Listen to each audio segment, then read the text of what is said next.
Let's get centered. This week, Washington tumbles toward a government shutdown, but who can win the public opinion battle?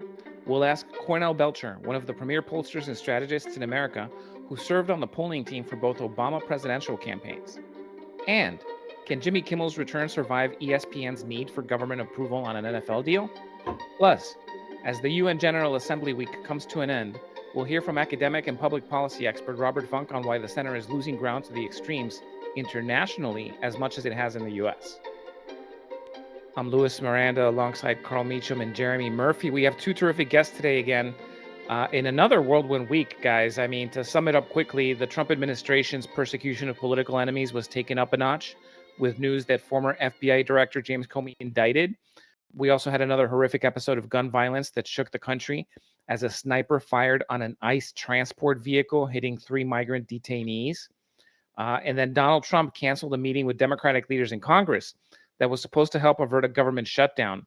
And of course, his speech at the UN left a lot of people scratching their heads, both because of just the rant that it represented towards our allies and towards things like climate change, but also because aside from the speech, he also turned a corner on Russia, which was pretty significant, and which we'll definitely have to dig in on in the coming days is just the drastic 180 on Russia, where now he said that Ukraine could potentially win all of its territory back. So a lot of stuff happening. But we've been talking about looking at the numbers and what public opinion is telling us. So we have a very special guest today that's going to help us do that. On screen right now, we have Real Clear Politics poll average, which shows that most polls are really highlighting a deficit, which is to say the gap between approval and disapproval is net negative overwhelmingly.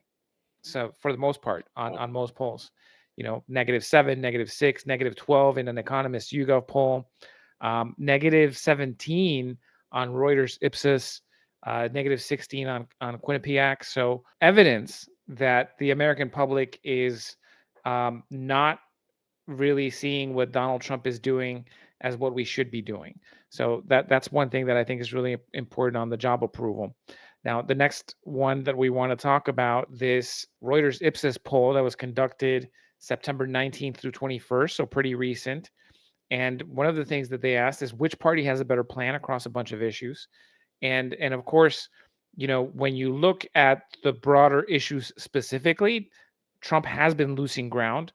There's actually a majority now that disapprove on just about every issue, and including growing concerns over the economy because of tariffs and the impact they're having. But when you look at this Reuters poll, really interesting, which party has a better plan?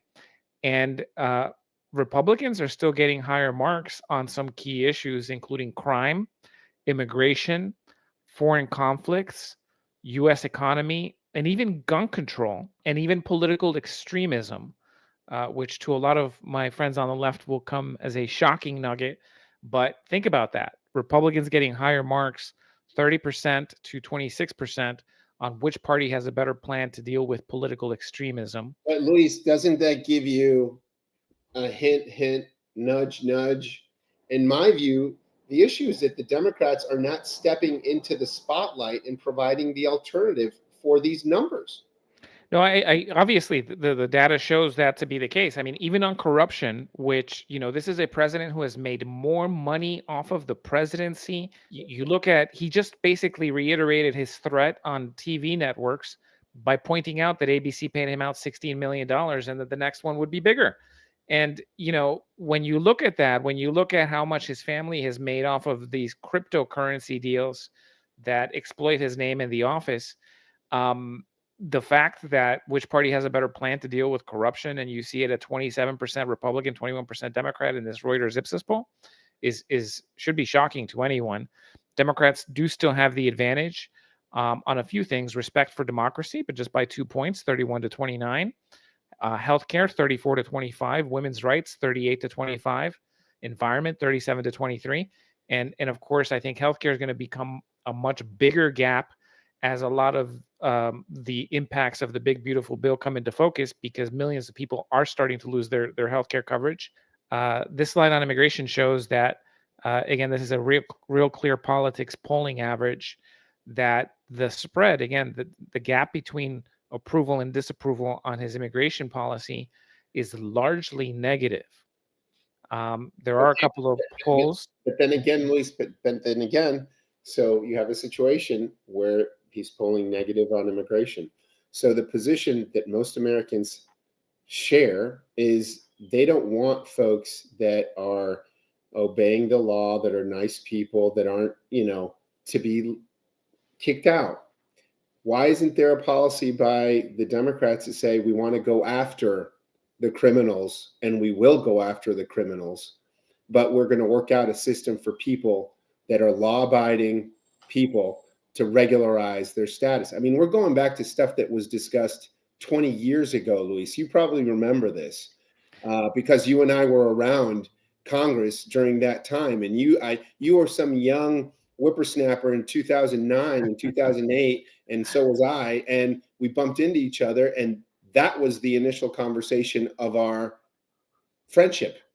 Well, I'm going to disagree with you on something, which is that this is exactly what Democrats have been doing and talking about, Okay. but it doesn't get picked up or it doesn't get noticed, and a lot of Democrats run away from it really quickly. There's an interesting story by Josh Barro a column that came out that talked about how Democrats, blew it on immigration. Hmm. And the reason it's been getting traction on social media, this was kind of shocking to Yeah. a lot of folks who are like, hey, multiple top level Biden staffers sharing this story on how they blew it on immigration. Would love to hear who exactly they blame for this in the administration. And I got to tell you, having sat at DHS for most of the last 4 years in one capacity or another, I can tell you that there was a great story to tell, and the White House didn't let us tell it. And You that's tell me, what's the story? What are the highlights? Well, I'll tell you quite simply that immigration and border security had never been as strong as it was during the Biden administration. And people were afraid to let us tell that story. A lot of people call Obama the deporter in chief because he was, someone who was able to deport a lot of people during his tenure who did not have authorization to be here. But when you look at the reality of border security over the last 20 years since DHS became a thing, remember DHS didn't even exist until 2003, and Border Patrol's been around for 100 years, but it was a poorly funded small outfit for many of those decades. And you've had immigration in the 50,000 range since the 60s, hundreds of thousands throughout the 70s, getting upwards of 1.6 million illegal crossings or irregular crossings in 1986 during the Reagan administration. 10 years later or 20 years later during the George W. Bush administration, again, 1.6 million crossings. So immigration has always been, and border security has always been an issue because we have a big border, and it hasn't been traditionally reinforced, and it had never been as strong as it was during the Biden administration. So, For the so Luis, a lot of people would. I'm just going to push back here. A lot of people would be skeptical of what you're saying, right? So, Well, and I'll tell you this, but to a be majority of people who came yeah, in during 2021, 2022, and 2023, yeah, in those fiscal years, were removed, returned, or expelled. Now, the issue is yeah, that a lot more people started coming, and that's what people saw, and that's why there's this disconnect between the fact that we were modernizing things. We were delivering on things Border Patrol had been asking for a long time. Border Patrol had been asking for a lot of what the Biden administration delivered on. The challenge is that already in 2019, during the first Trump administration, you had seen a spike. Immigration had doubled yeah. during the Trump administration. And the only reason that subsided in 2020 was because of the COVID pandemic. But there was already a spike because of just global trends, global dynamics, a bunch of stuff, social media, making it easier for people to find out how to cross the Darien or how to pay a smuggler or whatever it is. And so those things were already happening, Yeah. but Democrats were afraid to talk about it during the Biden administration. And that's why we're in this situation where it seems like we blew it when the actual work that Border Patrol and that the Biden administration was doing was bringing the state of the art, cutting edge advanced efforts on the border, and it actually reconciling the humanitarian need with the economic demand that we have in the United States for cheap labor. Okay, And, so wait. nobody was willing to talk about it. Okay, so And so the whole thing is bullshit. But here's the question. So what are they doing right that you weren't doing? And why do they have a reputation of being hard asses? Because I'll they're tell you removing what folks. they're doing right. Wait. Is it because they're removing folks in the street in full view? Is it because Fox? A lot of it is for publicity and for show, and so people got scared, and so some people have self-deported. A lot of people are waiting, but this is why I posed that question last week to Eric Farnsworth. How long will the pressure hold? Because a lot of people are still waiting to come, and they're going to try to come at some point. And again, it's never been zero. Donald Trump keeps saying, "Oh, zero immigration." No, What is it now? it's never been zero. It was 23,000 for the last prior 3 months when we had last looked at it a couple of weeks ago. 23,000 people. What was your lowest? It's the only way I can get a question is if I do this, Luis. No, that's fine. The numbers were the lowest that they had been in years, and you know, the Trump administration has reduced the number of illegal crossings, but it's never been zero, and they haven't addressed the underlying problem, which is that ultimately our economy needs that workforce, and that's why you're also starting to see the economy suffer because nobody in Congress is willing to do the hard work of actually regulating this system that we need the labor and they need the jobs. And if we do that, we could actually fix immigration. I agree with the Josh Barro column that the asylum issue has to be fixed because it's highly taken advantage of, but nobody is doing the actual work of fixing a system. Go ahead. Can I make a point? I think we're missing a big thing here in terms of polling and demographics. You know, Democrats have a young man problem. And because young men and men feel emasculated. And that's a societal, that hands down, people, you know, used to be Democrats of the mommy party and Republicans of the daddy party. Well, mommy's emasculated daddy. Young men don't feel like it's okay to be men now. We have terms like toxic masculinity, which is completely made up. You know, we have young boys in school who are just acting like boys, who are giving medication to make them more docile. This is the problem. I think people, it's a mood. And I think the reason why Trump is resonating is because he's a tough guy. He's talking and he's doing these ICE raids and he's showing, you know, cleaning things up. And even if he's lying about it, he's showing. He's a great PR. And men are starting to feel like men again. And I think that's the reason why. You know why? What you're saying makes sense. And one of the issues, and I want to ask more questions about immigration, Luis, but one of the issues as to why Charlie Kirk was viewed with such appreciation and value with a lot of the Republican hard vote is that he was talking about young men getting married, having children, having a life that I think was reminiscent to some folks as a traditionalist sort of life, right? Responsible young men who marry and have children, and that is that framework, and that goes to what you're saying, Jeremy. It's so many of the people that support the Republican Party are young men. These narratives matter. I do think that there's some things that the Democrats can learn from what Trump has done on immigration. The issue is having a critical sort of take of what this guy has done right, what the American public sees it as, and maybe figuring out what the Democrats did wrong on these issues. Because I'm gonna put it right back on you because Americans. I'll tell you what. I was out there day in and day out.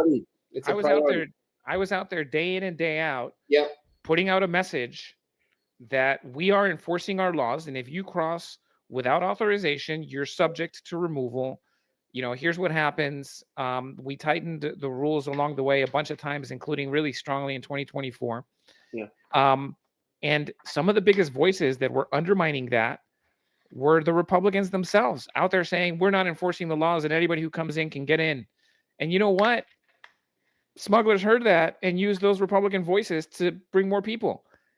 And so, you know, is there anything that the Democrats did wrong, Luis? Of course, there were things that the Democrats made mistakes on.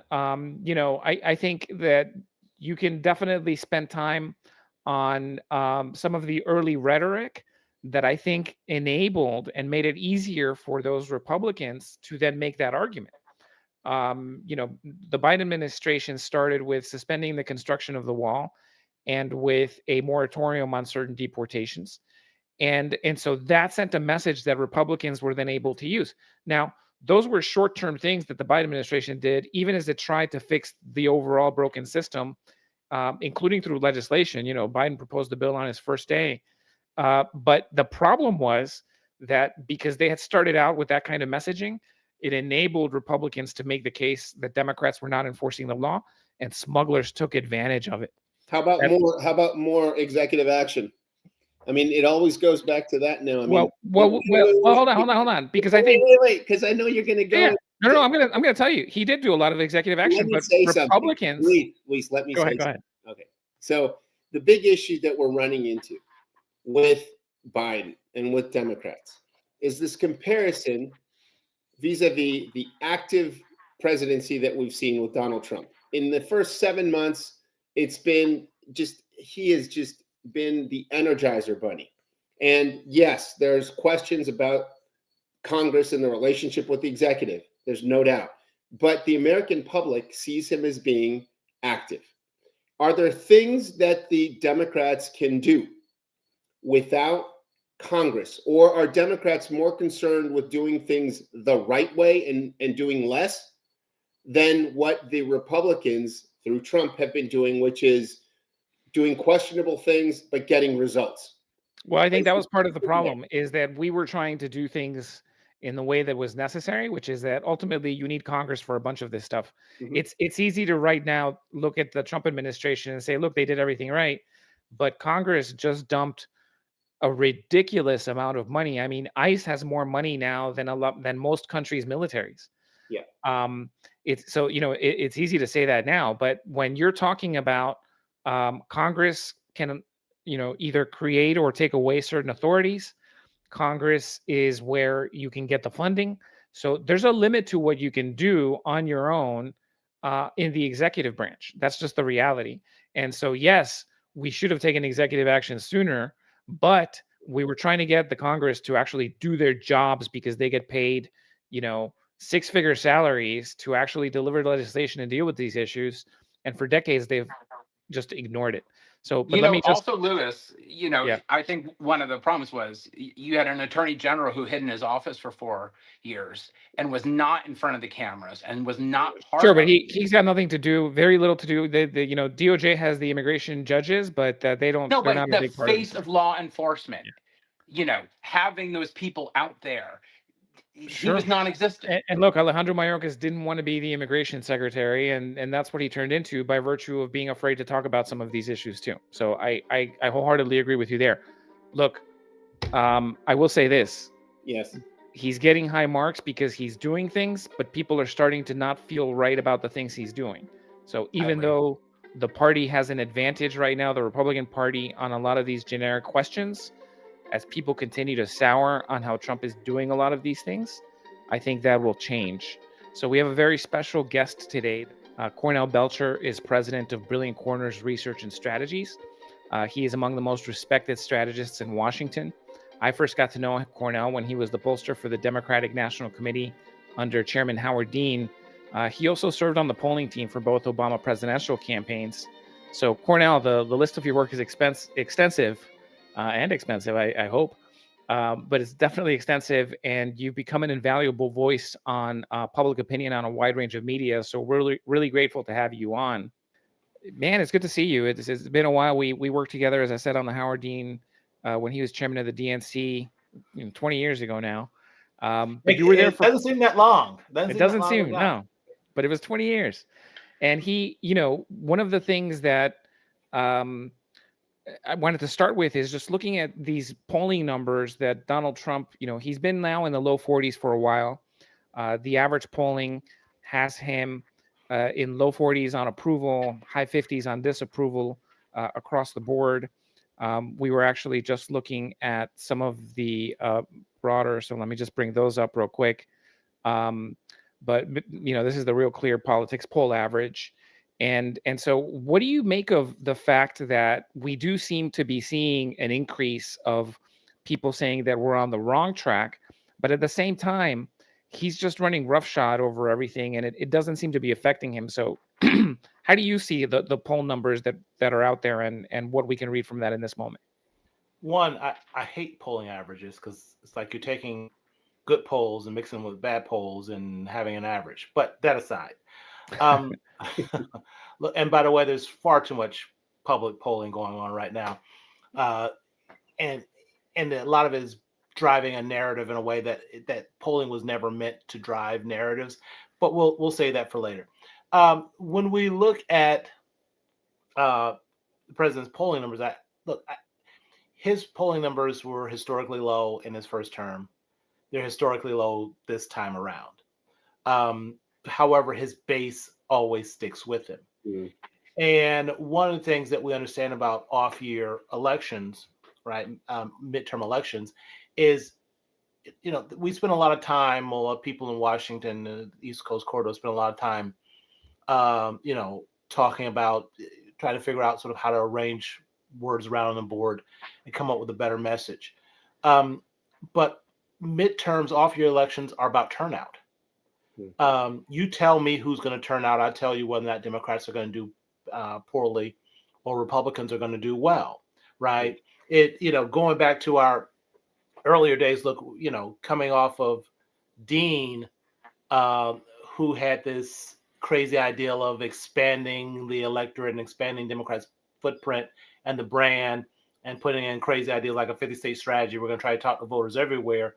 We're going to expand the playing field.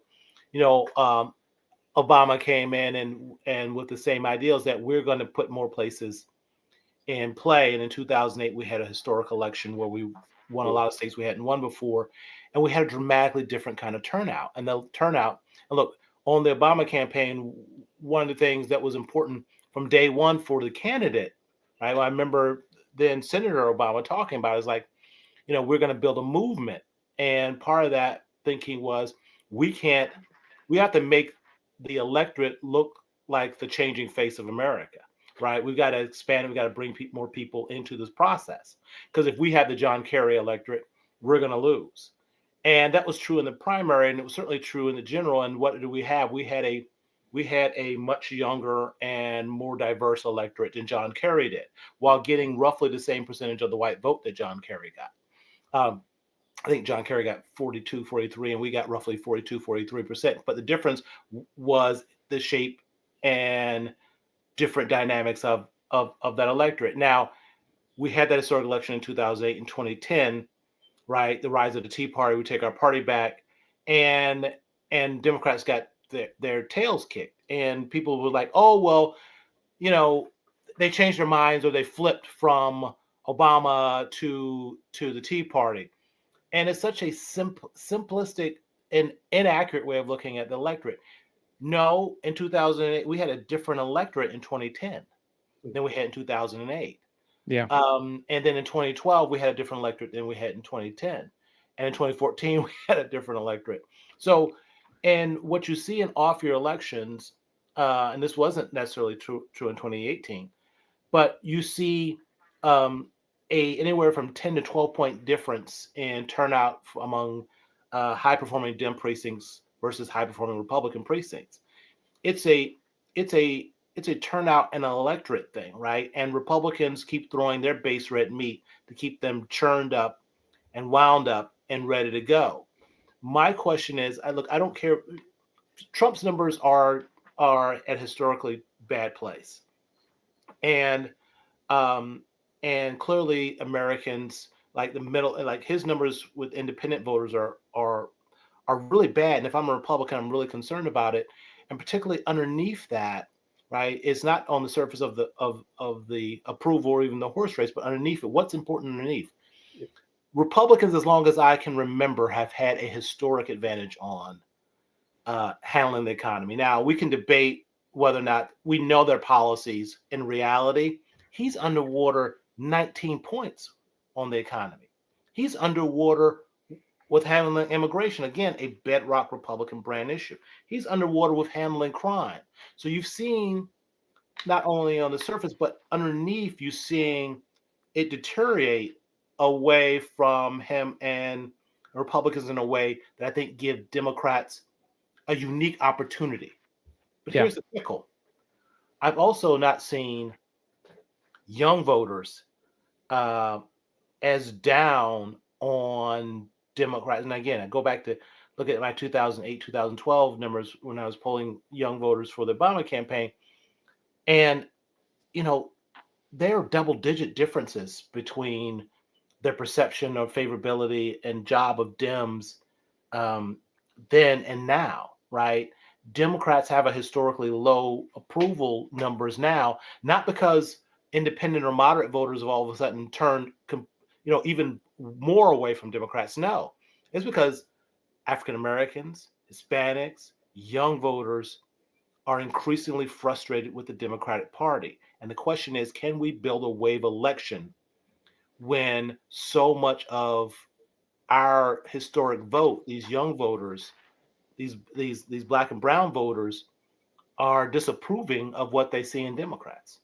And that's a great point, because I think one of the challenges is that people are disconnected from what the reality is of the political process. They don't accept that compromise. I think the younger generations, especially, are less likely to accept that compromise is even necessary. And I think that's getting across the board. So I think when you talk about Republicans throwing red meat at their base and upping their turnout that way, uh, the argument on the left has long been that that's what we should be doing too. Stop fighting for the center and stop fighting for independence that change with different elections, and focus on just ramping up the base. And so, but then you look at what's happening in Washington right now. We're about to get to a government shutdown. And part of the reason for that is that the Republicans see an opportunity to do whatever they want. Like, if the government shuts down, Donald Trump can now effectuate all of these firings that, if people were actually on their jobs, would be much harder. So he's got like the operational advantage there. And yet Democrats are under pressure to fight and sort of accept a shutdown, because last time they were seen as having caved on government funding. And so, what do we do in that? How can we win a public opinion battle on a government shutdown? I think we got to take a look at the long. I think we got to look at the war, not a battle. And look, but by the way, think about the set. Think about what you just set up, right? And Trump is threatening to fire tens of thousands of workers if you're going to shut down, which will hurt millions of people and families who are probably already struggling with high costs, and they're out of a job. So think about that. So Democrats are caught in this place where, if we don't want millions of Americans to be hurt, we've got to stand in the breach. And and and so, but the other side is like, I don't care about these people being hurt, right? I'm going to use these people as leverage to get you on board. It's because you have a moral core, right? Yeah. It reminds me of the scene from Man of Steel, right, where the woman fighting with General Zed was like, you our lack of a moral core, that your sympathy that you have is not your strength, is your weakness. Yeah. Right. And it feels like that. It's like we will hurt people. Mm-hmm. We will hurt people if you don't do what we say. But that's where we are right now in this country. And I think that's sad. I think that's a perspective I think Americans have to look at. But look, the win the war, not the battle. Look, I think, and I got beat up a lot by my friends and people in social media spaces because I could make the argument that Schumer was making, that the shutdown the government plays into the hands of the authoritarian, right?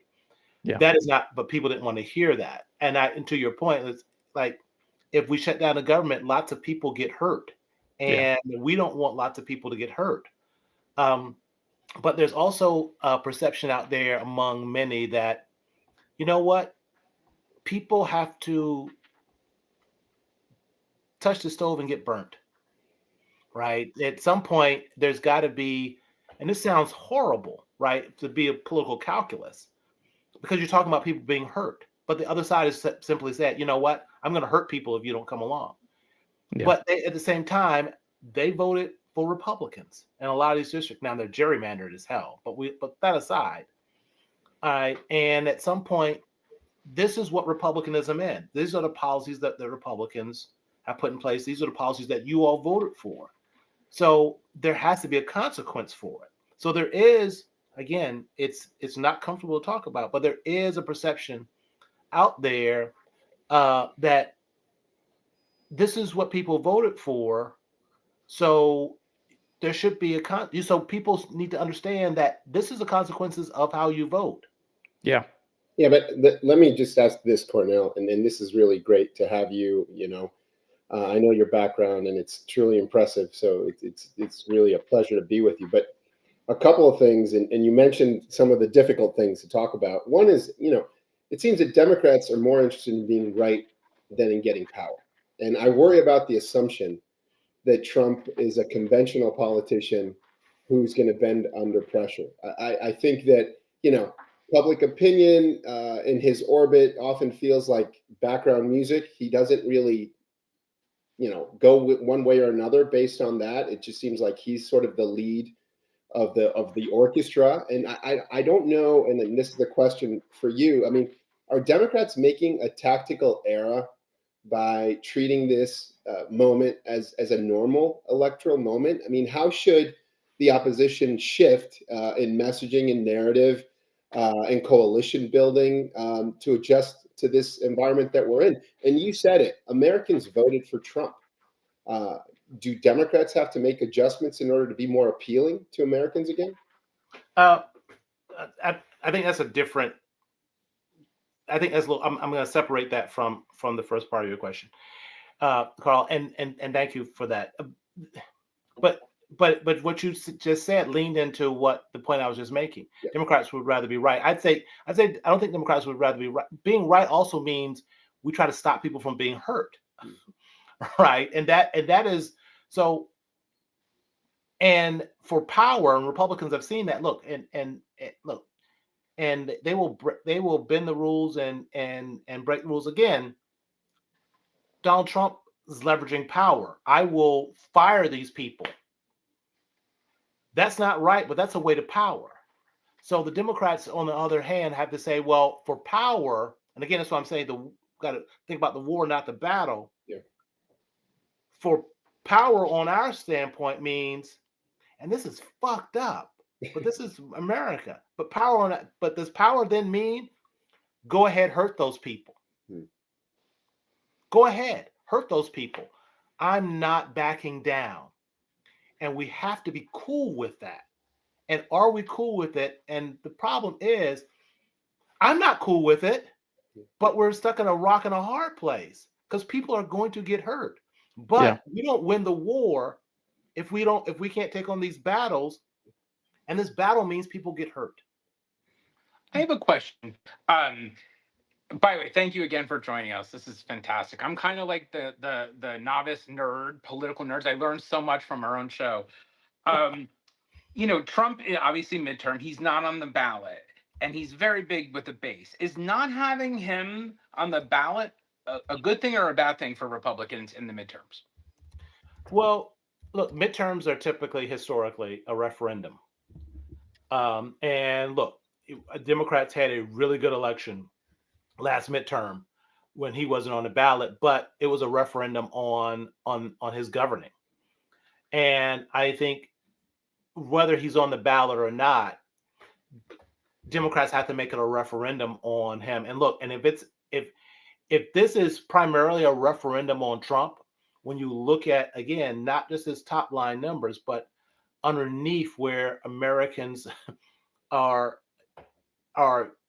disapproving of what he's doing with the economy, disapproving what he's doing on crime, disapproving what he's doing on immigration. The fascinating thing about immigration is that, and you see this in, I think, Pew or Gallup's data as well, is that the more he's attacked immigration, the more popular immigration has become. And this is an interesting thing because the same thing has happened with ACA. The more Republicans threaten to do away with ACA, ACA is now above water in a way that has never been above water before. Lord knows we would love to have had ACA have these sort of approval ratings back a decade or so ago. But I think Democrats have to make this a referendum on Trump and his policies, which are at some point, politics 101, maybe you do things that people want you to do, but they don't seem to be doing that at all. And then they're trying to rig the system by redrawing, congressional districts out of nowhere to help them hold on to power. But again, I will end with this point: is that can we have a truly wave election, the type of which historic wave election, like we saw in 2006, if younger voters are giving the middle finger to Democrats and are going like, I'm not for the Republicans, but I don't trust you guys to take up my issues or fight for what I believe in. I think it will hinder our ability to have a wave election if we can engage more with these younger voters and grow their trust. And part of it is, and this is where I get in trouble, part of it is this bullshit idea that the issues of so many of these younger voters are distractions, right? You're LGBTQ, right? You're a distraction. You are criminal justice reform and feel strongly about it and tired of the cops kicking your ass. You're a distraction. I think that is so disrespectful to so many people who've been voting our way, that we've got dignity, right? We can't tell voters who've been our base that them and their issues are distractions, and what we really have to focus on is something else. Yeah, I thought the third way polling was a good example of that, where they had this memo that was widely criticized because it was saying, here's the words that Democrats should avoid. And I think it's so important that there's a difference between avoiding certain language and erasing what people care about. Yes. And I think we've got to find how we thread the needle with that, which is, no, we're not going to let the Republicans define the landscape where we're going to argue about, whatever they want us to focus on. But we also can't stop acknowledging our base and what they care about. And I think that's a very tricky battle. And I have to give you credit because you're, I think, the only person who's also said something, which is, when you look at the election in 2024, it was not about the price of eggs. And so, yeah, at the end of the day, it came down to a black or minority woman against a white man, and the white vote, even though it's a shrinking population, jumped. Yes. It grew in turnout in a way that just hadn't been seen before. And so, what do you make of that change? In 2008, the idea was that Barack Obama had locked into this new demographic reality, and Democrats were just going to continue growing from there. And yet, diversity or diverse voters kind of fell off a cliff, and white voters grew. What does that say about where we are and how we get to Can I just a better balance? Can I just piggyback on what you're saying, because we don't have them for a long time, and that I could have hundreds of questions for you, Cornell. So I'm just going to piggyback really quickly. The other issue is, a lot of voters don't see themselves in terms of identity the same way, Cornell, and that shouldn't be a surprise either. So my question, adding to Luis's, is, that which happened during the Trump election was more an example of culture to me, cultural differences than policy differences. So I add myself to Luis and say, how do you deal with all of that in deciding how you're going to run? Well, look, I'm too old and cranky to be polite these days, and we can call it cultural differences. Mm-hmm. But look, we had an election where, right. I think and you see it right now where, and I'm part of it, right? The mainstream media and the legacy media and networks, where, my God, if you have a conversation about race, you get in trouble quick, and the administration is at one point, at the same time, they are pushing things like, if it's CRT or DEI, like DEI is now the cause of plane crashes, is now putting people's lives in danger, right? But we know what that is. That is just a continuum of the Southern strategy, right? The most successful strategy in America. And I wrote an op-ed for the Washington Post after 2020 that the Southern strategy isn't dead, but I think it's dying. God damn, I was wrong. It's not. When you look, they're eating our cats and they're eating our dogs. It's not an economics argument, at least not in the way that we're thinking about it. It is a tribal argument, and tribalism still, whether it's still a driver, right? You can look at you can look at the cultural things and buttons he was pushing. Like, no one, like, what was his economic policy?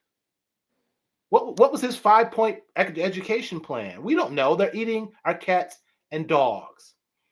And so this ideal that this election where you had an old rich white guy who has made a lot of money for himself and his family and has never really given back or been a someone who's done public service, who says, I'm going to take the country back, right? Nostalgia, versus a younger woman of color, child of immigrants, who said, forward. I'm going to take the country forward. And somehow that was about the price of eggs. No, it wasn't.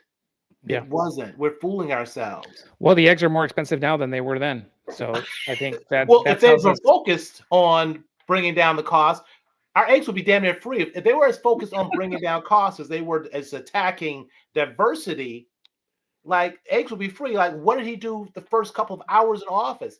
He did executive orders to roll back anti-discrimination policies that have been in place for decades by Democrats and Republicans. Yeah. Right? They're renaming Army forts back to Confederates. Yeah. Right. So don't tell me that's, race, identity politics. They play identity politics at a level that we can't even fathom. Yeah. Well, Cornell, when I said culture, I meant what you labeled as tribe. So I know. We're talking about racism for anyone who hasn't figured it out. So I appreciate it, Cornell. I know we're short on time, so I really thank you for joining us. This is a conversation that can go on. So I'd love to check back in with you in a few weeks. You guys are fantastic. Keep doing what you're doing, brother. It's and good to see I'm you. with you. I'm feeling old and cranky. In fact, there's a lot of this stuff about awareness campaigns. I want to start an unawareness campaign. I'm sick of it all. Sign me up. I'm for that. There you go. Thank you, Cornell. I appreciate you. Thanks, Dave. And now turning to our next guest. Here he is. There he is. Thank you so much for joining us today, Robert. So good to have you on. You are an expert in the international affairs and public policy from the center and from the Latin American perspective, which, as we finish up this week of the UN General Assembly, is so relevant. So really appreciate you. Thanks for having me, guys. And Robert is a friend of mine, so I'm going to try to be as official as I can be with you.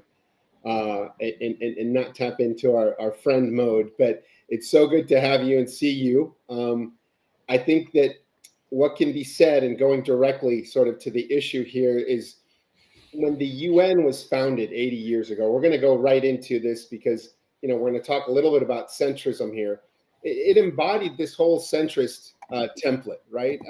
The vision of nations coming together in common cause, moderating extremes, but judging by the speeches that we heard at UNGA, we see polarization on full display, and centrism as an ideal, I think, feels more under siege internationally than ever. And just defining centrism a little bit, so folks who are listening can understand what we're talking about.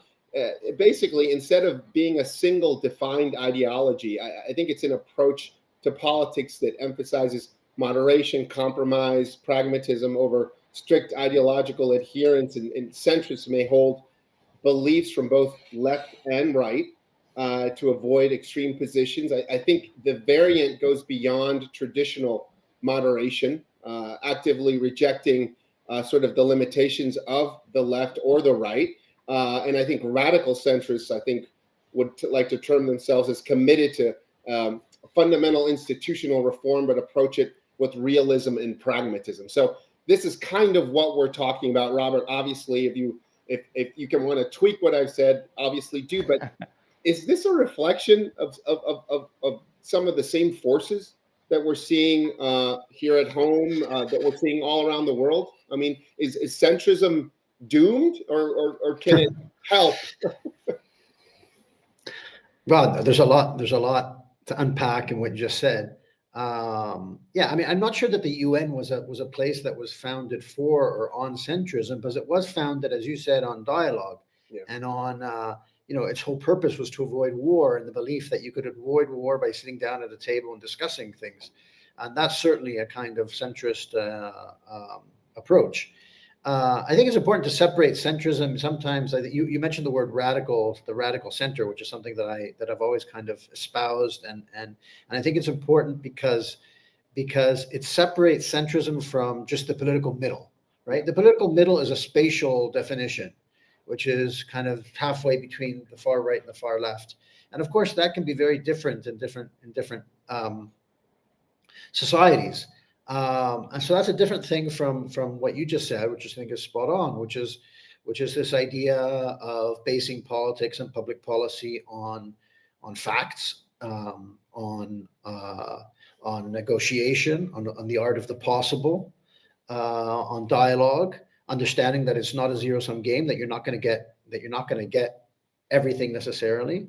That's the way that the most successful politics has worked. I mean, this isn't even an ideological argument. It's just a pragmatic argument. It's just the most successful way to make progress, because you can make a lot of progress on the extremes, right? You've seen revolutions, and even if you look at the last few months in the United States, or you see governments that come in with all guns blazing and they make a lot of progress, but the most likely thing the most likely result is that when the other side eventually comes in, they're going to undo what you did. Whereas if you sit down and negotiate something, you're going to actually have meaningful, probably slower, but more meaningful and long-lasting progress. So I think that's kind of how I see centrism. And if you look at the international sphere, what you see is it's really interesting, because you see a reflection of what's happening at the domestic level all around the world, right? You see amongst countries less willingness to negotiate, willingness to kind of define your other side as the enemy rather than as just someone that you need to sit down and negotiate with, right? I think it was Shimon Peres many years ago said, you don't negotiate with your friends, you negotiate with your enemies, as it were. You have to. That's where the work is, and that idea, I think, is much less visible and popular at the international level, just as it is at the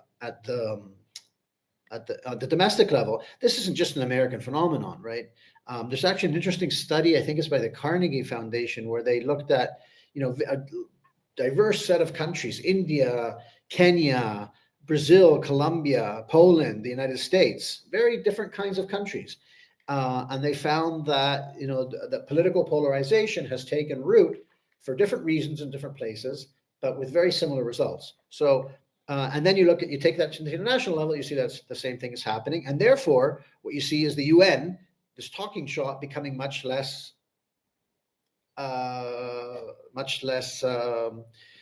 popular or much less effective, because countries aren't willing to use that talking shop to get what they want done. It's easier to just send drones or tanks or economic punishment. Yeah, I mean, politics is basically turned into, and I know you're in Chile, and we both have this background that we're both sort of half Chilean and half Canadian, and me half American, half from the U.S. But the right and the left in this country has turned into basically, if you're on the right, you're a couple of steps from an extreme right, and if you're on the left, the caricature is the same, right? You're on the extreme left, right? Today's politics just are basically very, I think, diminished and very polarized, and it's very difficult for centrism to come into play. Yet we've seen in the United States, we have seen models of centrism that have been quite successful. I think it's in a different time. And, Bill Clinton managed a centrist balance between market and social safety nets. I think George Herbert Walker Bush operated from a coalition building approach and had a steady hand style. The challenge making centrism today seems humongous. How do you rebrand the center in a way that could compete with the energy of the extremes without abandoning sort of a pragmatic approach?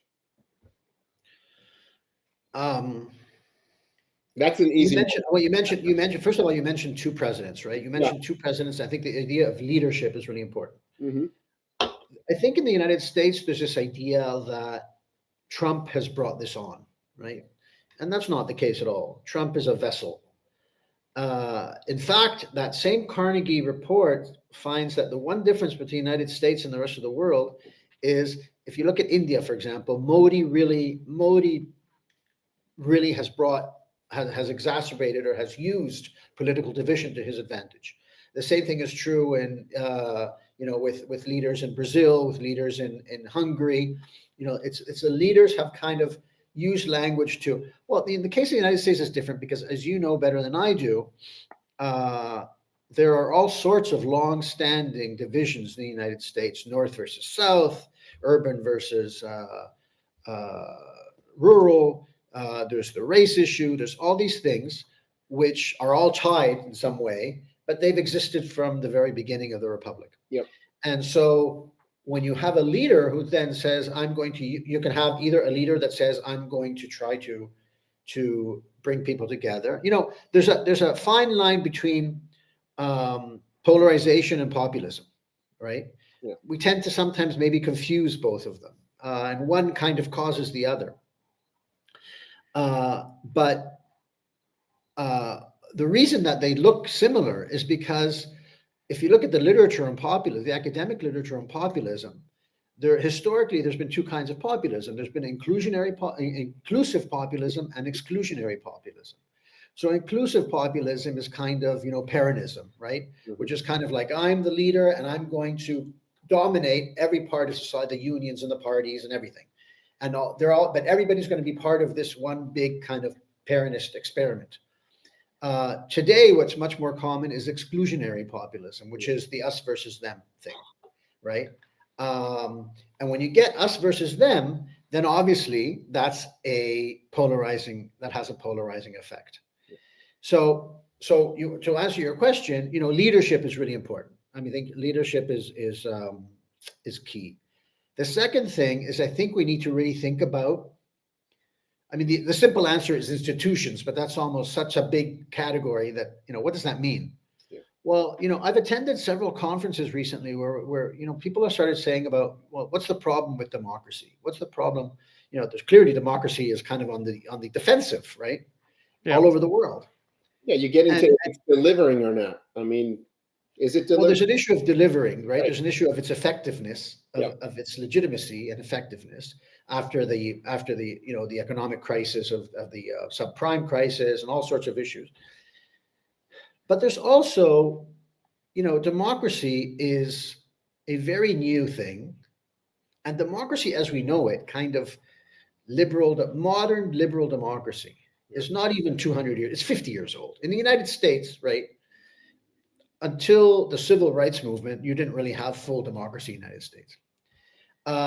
In Latin America, it's maybe even newer, right? Real full democracy. And so the way this democratic model that everybody thinks is kind of under threat now is a very, very new thing.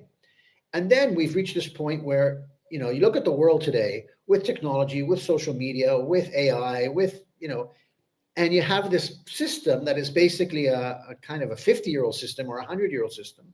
You have political parties, which are kind of a 200-year-old institutions. Yeah. And I think one of the ways to start rebuilding the center or moderation or whatever you want to call it is to rethink not just ideological positions, but to rethink institutional positions. How are political parties going to adapt this? How do political parties reach a voter in the age of social media? I don't know the answer, but I think that's where we have to start looking, right? It's really rethinking the system, because that's what the other side is doing. The extremes are always rethinking the system, right? I have a question. The United States obviously picks up a big part of the UN bill, and it seems every 4 years we have a political seizure, and it goes from one to the other. How is this sustainable when we're always threatening to take over, to withdraw funding, and our priorities change every 4 years? How does this even continue? What's the UN? Yeah. The international. Well, I mean, my fear is, one of the great puzzles of the last 10 years or so in the United States has been this idea that it needs to pull out of an international system that it built, that it dominated, and it still dominates. If you look at the international financial system, if you look at, just the rules, the commercial rules, even, human rights, everything that, there's a lot of people in the United States that feel that human rights somehow is the international human rights regime is something that is kind of a, I don't know, European invention and somehow goes against the interests of the United States. This is an American invention.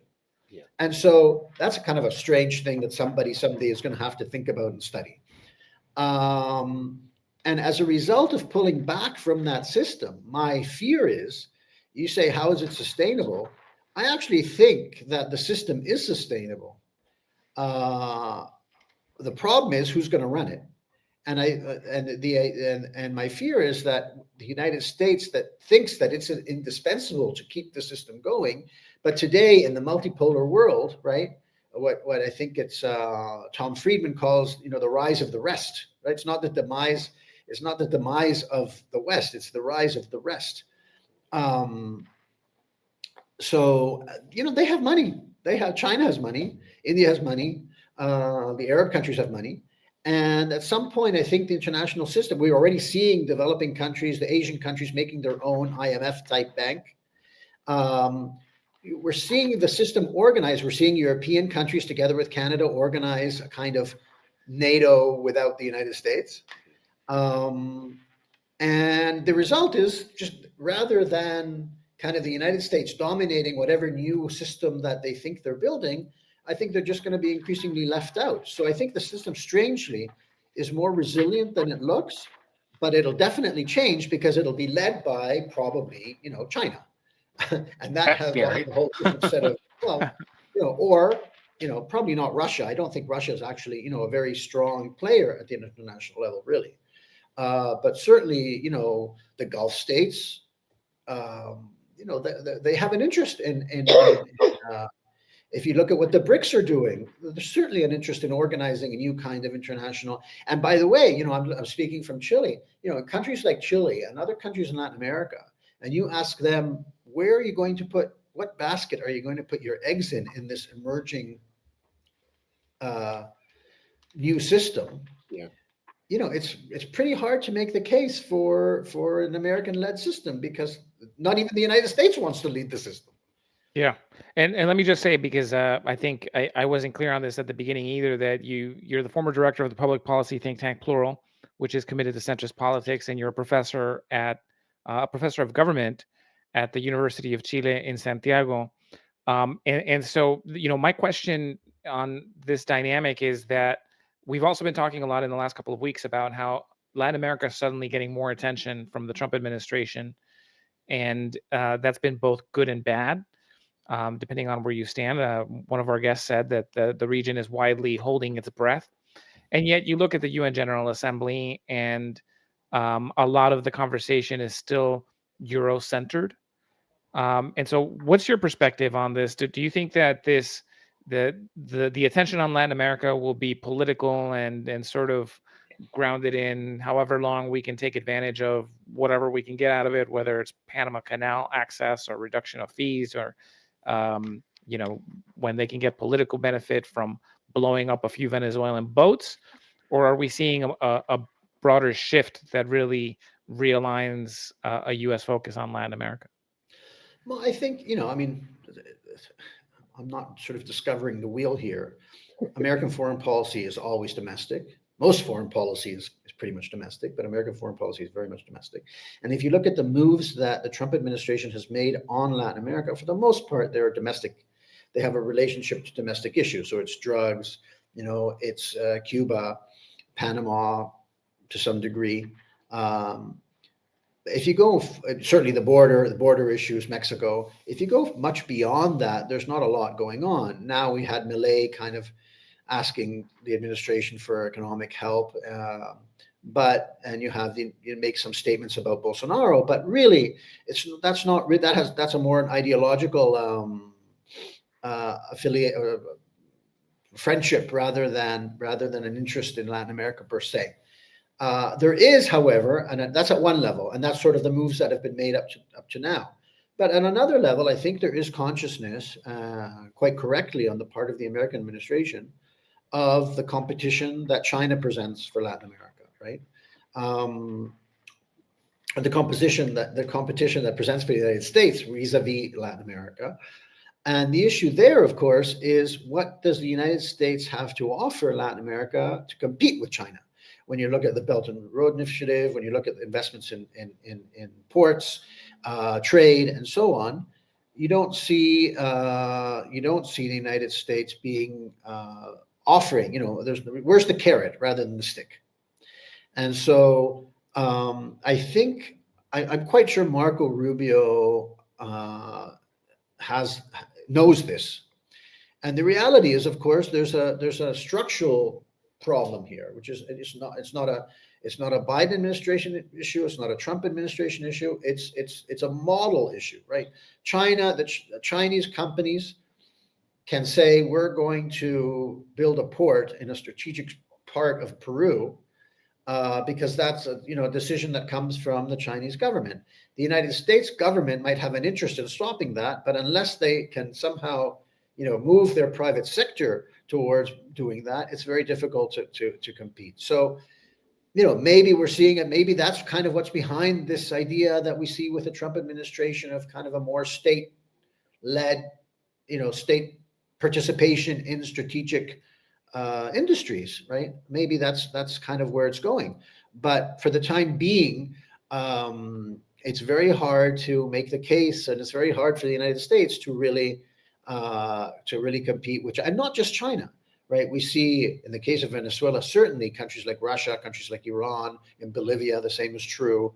And in countries like Chile, which are more global, then obviously it's China. And the other point about that, looking at the Chilean model, is in a world, the United States for so many years told Latin America that they needed to adjust their model or their economies to be part of a liberal global system of an international order based on trade and free trade, based on transparency and all these things that are no longer really in fashion.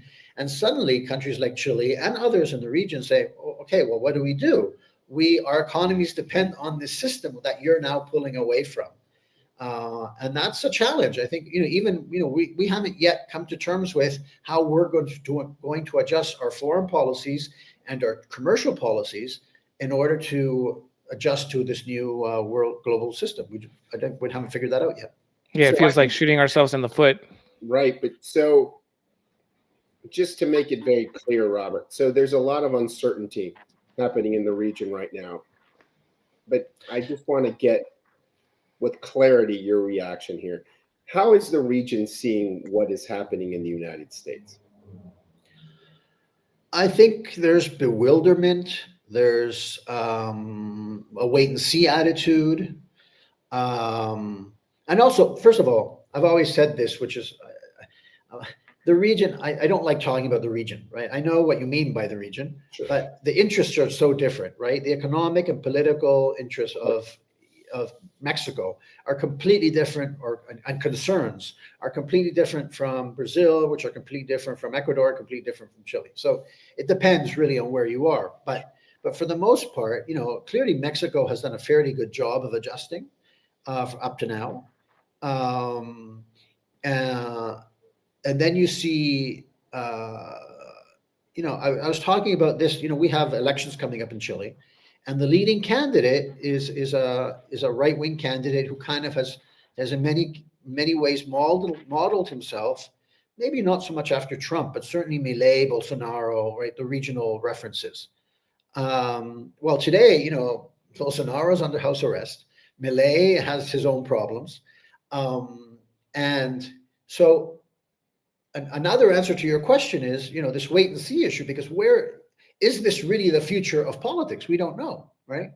Not just in the United States, but around the world.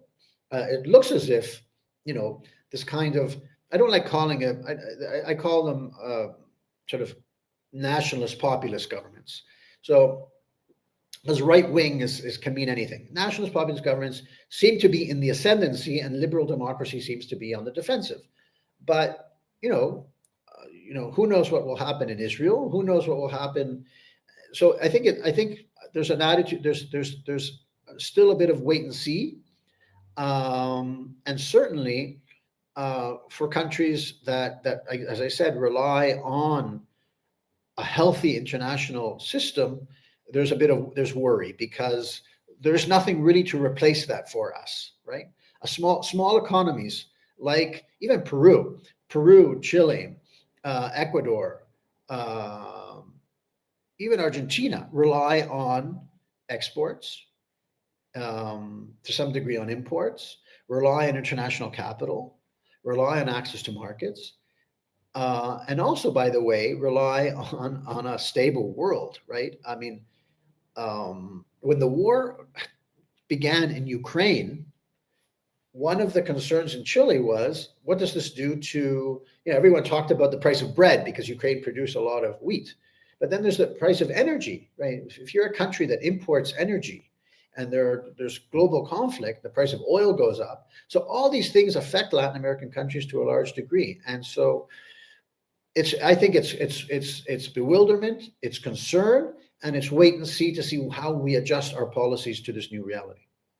I think the main structural impetus for Rubio is he's working for a moron.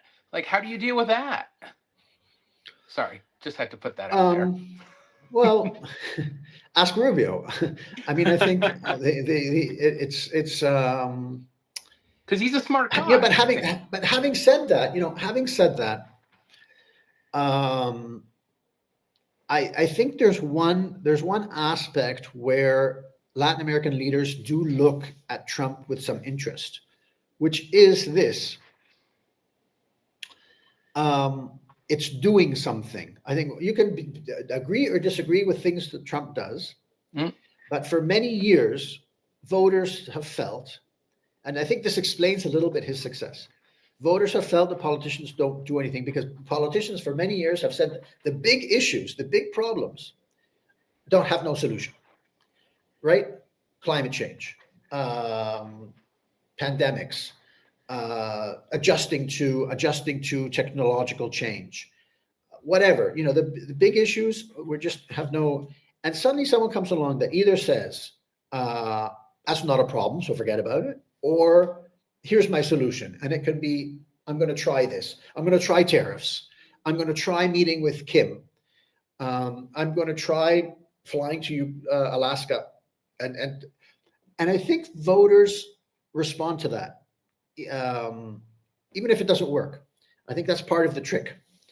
And I think Latin American leaders will look at that as well and say, maybe this is also the danger, by the way, right? Because it also means I mentioned the leading candidate in Chile is a far right-wing candidate. The second candidate is a communist. And, and I kept thinking, well, we have Trump to thank for that, because it's very hard to make the case in Chile or in other countries that, no, you shouldn't try this. You shouldn't have a communist candidate because they're going to introduce unorthodox economic policies. Well, the United States is introducing unorthodox economic policies and tariffs. And so I think that's one of the big effects that Trump has had in the region.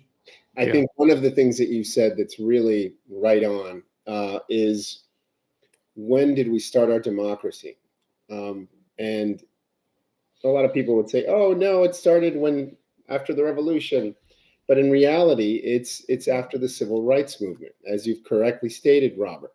So there's a feeling that many people have, especially folks that are supporting President Trump, that you had your moment. You had decades to do what you wanted to do. Now it's our turn. And there is that view that I think a lot of folks in this country, I think a lot of folks around the world are not calculating into the math of the moment that we're living in. But I do still think that, the guardrails that we had before are important. And to lose the guardrails really opens up to that uncertainty that you mentioned, not only at home, but also in the international system, where, now you have countries in the region trying to figure out what's going to happen next. What is what is the next framework that they can, or rules of the game that they can play by? Who are the friends? Who are the allies? And I think that makes this moment probably one of the most dangerous ones in the last bunch of decades. You can pick, Robert. This has been wonderful. I don't know, Luis or Jeremy, you might have any additional. No, I know, Robert, that we're way over your time. So I really appreciate you. Well, it's been very interesting. There's a lot to talk about. I mean, what you call guardrails, right, is basically political institutions, right? It's rule of law, right? It's the rule-based trade framework that we had. Institutions. The Constitution. Those are all institutions. Yeah. Those are all institutions. Yeah. And one of the things, again, that Latin America has been so weak on is institutions. Chile has been an exception in that case, but for the most part, we've been weak on political institutions. And looking at what's happening in the United States, again, I don't blame Trump. Trump is a vessel for deep divisions. And secondly, you would expect the institutions to do their job as well. Yeah. And so that's where, when you say the guardrails are weakening, it's because, probably in the United States, you thought that institutions were stronger than they are. And the Constitution was stronger than it was in a way. The Constitution kind of assumed, the Congress, but the Constitution always assumed that the people that would be, leaving aside the Federalist Papers for a while, but assumed that the people in power would have some kind of restriction of their own, moral restriction, legal restrictions, and so on. You wanted to say decency? Well, whatever restrictions it can come from decency, or it can come from whatever it comes from. Virtue. Well, there were plenty of arguments against political parties for that very reason. Because the idea was supposed to be an executive and a legislative balancing each other, of course, with the judicial branch as well. And that doesn't happen if you have parties that end up overlapping or superseding what those checks working as kind of tribes. You mentioned tribes before. Working as tribes rather than as political institutions. Yeah. Well, Robert, thank you so much for your time. Thanks. It's been a pleasure. Jimmy Kimmel returns to the airwaves, although in a lot of markets, including here in Washington, D.C., where I am, the Sinclair station that carries the ABC signal refused to air it. It preempted coverage with local news. And so he did return, huge ratings, close to 7 million people. And I think that the numbers for the people who will watch what he said on social media and on other platforms, I saw Morning Joe aired like most of his 20-minute monologue. So, the Trump administration, again, we've talked about this before, when you try to quell free speech, when you overreach, you end up creating a backlash that works exactly against what you're trying to do.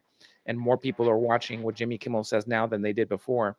But very gracious in what he said in his return, particularly when he highlighted what the wife of Charlie Kirk said at his memorial service, where he pointed out that she made a really powerful statement saying that she forgave the assassin, and trying to really speak to that Christian values side of forgiveness.